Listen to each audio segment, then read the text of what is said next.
राष्ट्रीय plastic bag मुक्त दिवस क्यों मनाया जाता है? विश्व में हर साल 3 जुलाई को अंतर्राष्ट्रीय प्लास्टिक बैग मुक्त दिवस मनाया जाता है। दिवस का उद्देश्य पर्यावरण में हो रहे प्लास्टिक प्रदूषण के मुद्दों व प्राकृतिक पर्यावरण पर पड़ने वाले हानिकारक प्रभाव के बारे में जागरूकता फैलाना है। रिसर्च के मुताबिक एक प्लास्टिक बैग को सड़ने के लिए 100 से 500 साल तक का समय लगता है। इंटरनेशनल प्लास्टिक फ्री डे पश्चिमी यूरोप द्वारा वर्ष 2009 में शुरू किया गया। यह एक वैश्विक पहल है जिसका उद्देश्य विश्व भर से प्लास्टिक के उपयोग को खत्म करना है। 3 जुलाई के दिन इस दिन को उद्देश्य को सार्थक बनाने के लिए लोगों के पास जाकर प्लास्टिक की थैलियां और सामानों से दूर रहने के लिए प्रोत्साहित किया जाता है व पर्यावरण को संरक्षित करने के लिए एक कदम बढ़ाया जाता है। भारत ने बैन किया सिंगल यूज प्लास्टिक। देश भर में 1 जुलाई से सिंगल यूज प्लास्टिक पर बैन लगा दिया गया है। इसके अंतर्गत 19 वस्तुओं पर बैन लगाया गया है, जिसके अंतर्गत प्लास्टिक कैरी बैग, 75 माइक्रोन से कम मोटाई, प्लास्टिक स्टिक वाले ईयरबड्स, प्लास्टिक के झंडे, गुब्बारों की डंडी, कैंडी स्टेट, प्लास्टिक की प्लेट कटोरी, प्लास्टिक के ग्लास, प्लास्टिक के चम्मच, बर्थडे नाइफ, प्लास्टिक स्ट्रॉ आदि चीजें शामिल है। मंत्रालय की तरफ से साफ बताया गया है कि सिंगल यूज प्लास्टिक अगर कोई इस्तेमाल करता पाया गया तो उसको दंड मिलेगा। इसमें जेल और जुर्माना दोनों शामिल हैं। बताया गया है कि सिंगल यूज प्लास्टिक के इस्तेमाल पर पर्यावरण संरक्षण अधिनियम (EPA) के सेक्शन 15 के तहत एक्शन होगा। भारत में पिछले साल प्लास्टिक वेस्ट मैनेजमेंट कानून में संशोधन करके नया कानून बनाया गया था।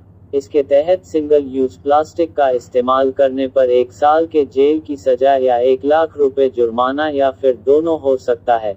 सिंगल यूज प्लास्टिक खुले में होने पर जहरीले रसायनों का भी रिसाव करते हैं।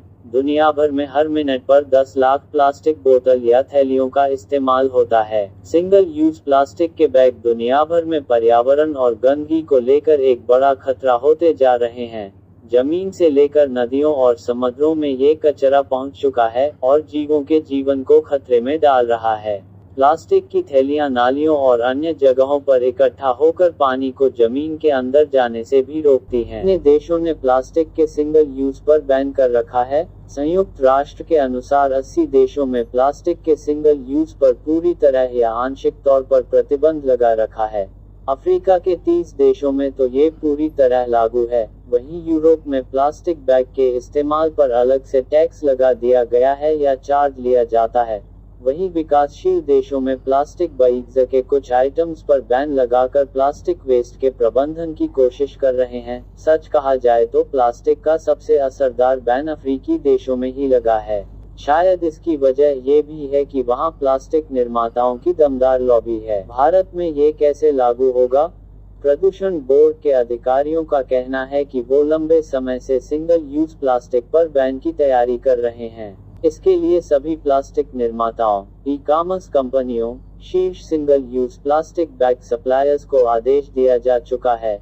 इसके अलावा गुटखा, पान मसाला निर्माताओं और राज्य के प्रदूषण नियंत्रण बोर्ड से कहा जा चुका है कि वो सिंगल यूज प्लास्टिक के इस्तेमाल को रोकने वाले नियम को लागू कराएं। हालांकि देश के कई राज्यों ने इस तरह का बैन पहले ही लगा दिया था, लेकिन कानून का पालन कराने में वो अब तक शिथिल रहे हैं।